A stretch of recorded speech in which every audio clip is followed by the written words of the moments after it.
सरकार है उसके अंदर जो बैठे हुए लोग हैं, एक नंबर के घटिया सोच वाले।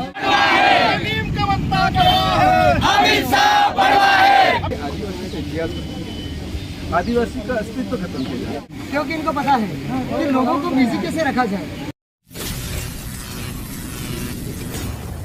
भील प्रदेश टाइम्स न्यूज चैनल में आपका स्वागत है।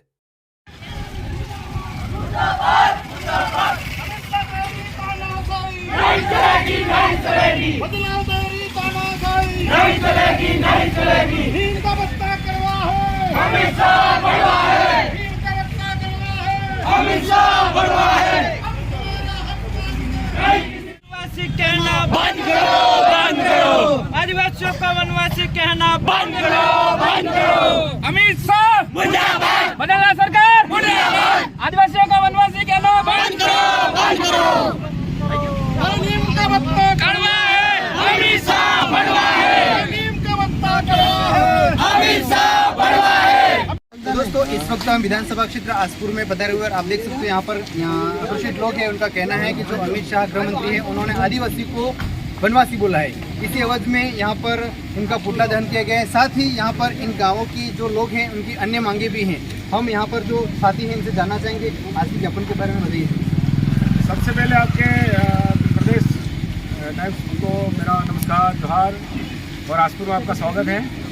और आज जो आसपुर ब्लॉक के अंदर में जो कार्यक्रम हुआ वो कार्यक्रम आप पूरी जनता ने देख भी लिया होगा कि हमारे जो भारत के अंदर में गृह मंत्री जो अमित शाह हैं, और अमित शाह द्वारा जैसे घटिया जो सोच के जो शब्द निकले इनके, वो दिल्ली में बैठे हुए कहीं किसी सभा में, उस शब्द को देखते हुए पूरे आदिवासी समुदाय के अंदर में आक्रोश है। वनवासी जो शब्द है, वनवासी जब हम है ही नहीं तो वनवासी शब्द हम क्यों सुने, है ना। इसी बात को लेकर आज हम आसपुर के अंदर में ज्ञापन दिया है। पूरे विधानसभा में ज्ञापन दे चुके हैं। अब पूरे भारत के अंदर में विरोध चल चुका है क्योंकि हम वनवासी नहीं है, पूरे प्योर आदिवासी। और आज बहुत सारे मुद्दे हमारे इस राज्य के अंदर में, राजस्थान के अंदर में जो मुद्दे हैं, जल को लेकर है, गैस को लेकर है, पेट्रोल डीजल को लेकर है, आम जनता का रोजगार को लेकर है, बहुत सारी ऐसी जो सुविधा है वहाँ से हमारा जो जनता जो है वो वंचित है, उसको लेकर हमने ज्ञापन आज दिया है।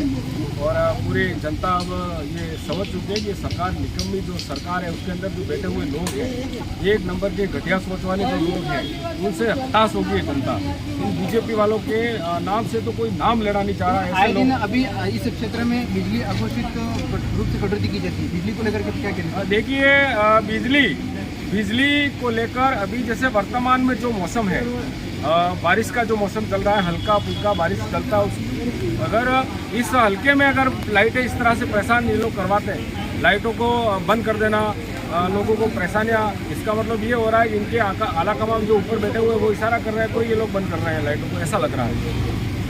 गाँवों में देखा जाए तो पानी की भी किल्लत है।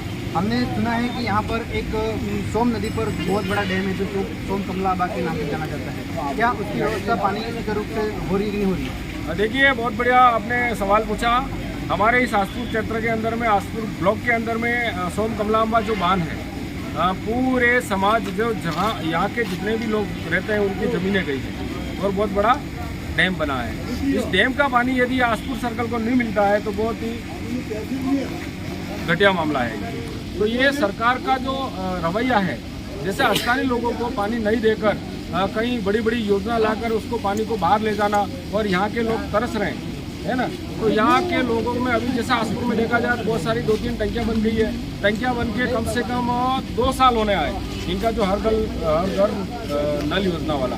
तो यहाँ पर 3 पंचायत है, तीनों पंचायत का जो सेंटर है वहाँ पर एक टंकी बना रखी है, एक टंकी और बना रखी है। 2 साल से वो ना तो उसके अंदर पानी आ रहा है, ना ही वो लाइन बिछा पाए, ना घर में नल आया, कुछ नहीं, पानी के बिना बहुत लोग तरस रहे हैं। बिल्कुल, बहुत बहुत धन्यवाद। मेरा नाम रमेश खराड़ी है और मैं आसपुर से हूँ। आज के ज्ञापन को लेकर क्या कहना चाहोगे? आज के ज्ञापन को लेकर के पूरे विधानसभा क्षेत्र के विधायक साथी मौजूद हैं।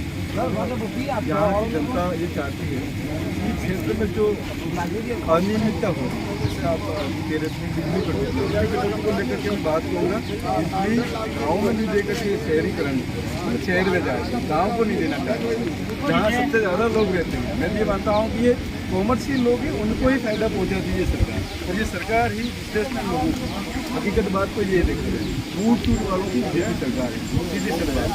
और दूसरी बात मैं ये कहूँगा कि वनवासी शब्द को लेकर के बहुत सारे बच्चा ने भी बात करी। वनवासी शब्द जिसके अंदर समय नहीं, समय का कोई ज्ञान नहीं है, और उस शब्द को लेकर ये चाहते हैं कि आदिवासी का इतिहास, आदिवासी का अस्तित्व खत्म किया जाए। आदिवासी के अस्तित्व पे खतरा मंडरा रहा है। सीधी सी बात है, वनवासी शब्द का है क्या? वन से भाई वन के आसपास रहते हैं हम लोग, लेकिन वनवासी नहीं।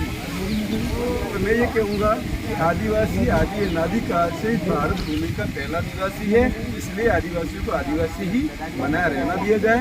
और सरकार से हम लोग कहना चाहेंगे, अमित शाह जी को हम लोग कहेंगे, हम आदिवासी हैं और आदिवासी ही रहेंगे। यही हमारी सबसे बड़ी बात है।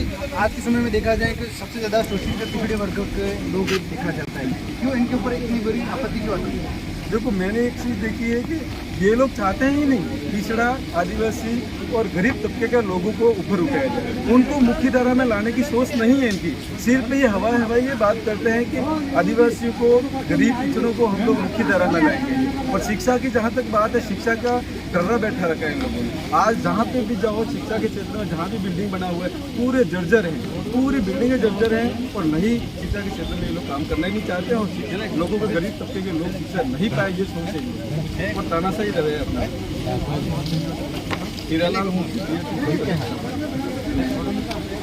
आप बताइए इसमें क्या कहना चाहिए? बदमाशों की सरकार है, क्योंकि सरकार के जो रवैये हैं ये हर बार एक न एक नया कोई प्रोपोगंडा लेके आते हैं, क्योंकि इनको पता है कि लोगों को बिजी कैसे रखा जाए।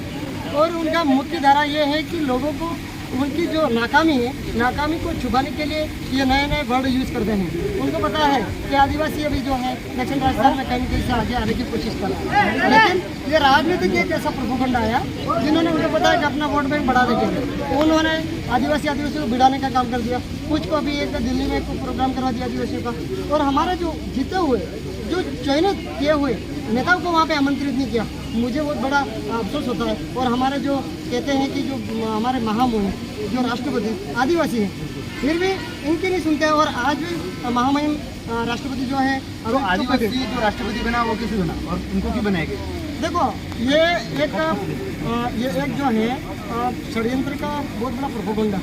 क्यों? क्योंकि जो कम बोलता है उनको वैसे ही जरूरत है देश को, और इनको पता है कि हम जो जैसे कहेंगे आला कमान जैसे कहेंगे वैसा इनको काम करना है। हमारा देखो, आदिवासी बनी हमें बहुत खुशी है, ठीक है, जो हमको बुरा थोड़ी लगता है, लेकिन आदिवासियों के लिए कुछ आगे जो है कदम नहीं आ रहा है और उठा नहीं रहे, तो ये तो बहुत शर्मिंदा की बात है। तो हम कैसे कहते हैं कि आदिवासियों की भलाई की बात करें? हमारे राष्ट्रपति महोदय जो है कि हमारे एक महिला जो पहली बार राष्ट्रपति बनी, हमें पूरे समाज में बहुत खुशी थी कि हमारे आदिवासियों के लिए कुछ करेगा। लेकिन आए दिन कई बलात्कार हो रहे हैं, आए दिन कोई मारे जा रहे हैं, सरेआम मारे जा रहे हैं, अभी कई बोले नक्सली की बात करके मारे जा रहे हैं। तो मुझे इस बात का बहुत अफसोस है, और हम कहना चाह रहे हैं कि आप जो है और कुछ आदिवासियों के लिए, और मैं तो बोल रहा हूँ पिछड़े वर्ग के लिए भी आप काम करो, क्योंकि आदिवासी हम ये नहीं कह रहे अकेले करो, लेकिन जो जितने दलित लोग हैं, पिछड़े वर्ग हैं, इनको इनके हक अधिकार की जो भी समस्या है उनको पूरी की जाए, ये भी मैंने। दादा बताइए, आपके गाँव में क्या समस्या है? मेरे गांव में तो बहुत, मेरे गांव में घर नर वाली योजना है, सिर्फ पाइप डाले हैं, कनेक्शन दिए, पानी आज तक नहीं आया। और ग्रामीण इलाके में बहुत परेशानी है। हमारे मैं ग्राम पंचायत जमेड़ा का हूँ, मुख्य बनपुरा के लिए मैंने 1 साल पहले से भी मीडिया के माध्यम से भी कहा था सीसी रोड के लिए। आज तक वो सीसी रोड जैसा का वैसा ही है। आने जाने में बहुत दिक्कत है, वहाँ आने जाने में बहुत नीचे गिरे लोग, मतलब वहाँ खड्डे हो गए, पानी भर रहा है, जो घरों का पानी। बताइए आपके गाँव में क्या समस्या है? पूरे गाँव के अंदर पानी भी नहीं है, अड़का भी है, कुछ नहीं है। तो एक तरफ सरकार कह रही है कि हम नल पहुँचा रहे हैं, क्या आप देख लो, पानी नहीं आ रहा, टंकी बनी हुई है, उन्होंने बना के रखी है, पानी आता भी नहीं। यहाँ पे अभी वर्तमान में हमारे पंचायत में हमारे लोकसेवा बनकरों को मस्टर नहीं दे रहे। हमारे सारे लोग घर पे बैठे थे, रोजगार के लिए तरस रहे, सिर्फ गलेड़ा में काम दे रहे हैं, लोकसेवा बनकरों को मस्टर नहीं दे रहे। तो साथ ही उनका कहना है कि जो सरकार द्वारा रोजगार गारंटी योजना चलाई जा रही है वो भी अभी वर्तमान स्थिति को देखते हुए ठप पड़े हुए हैं। तो यहाँ पर जितने भी ट्राइबल क्षेत्र है वहाँ पर सरकार अभी इसको अनदेखा कर रही है, और यहाँ पे जितने भी लोग हैं उनकी एक ही मांग है कि हमें जो रोजगार व्यवस्था सुचारू रूप से संचालित किया जाए। धन्यवाद। Subscribe now and press the bell icon. Never miss an update.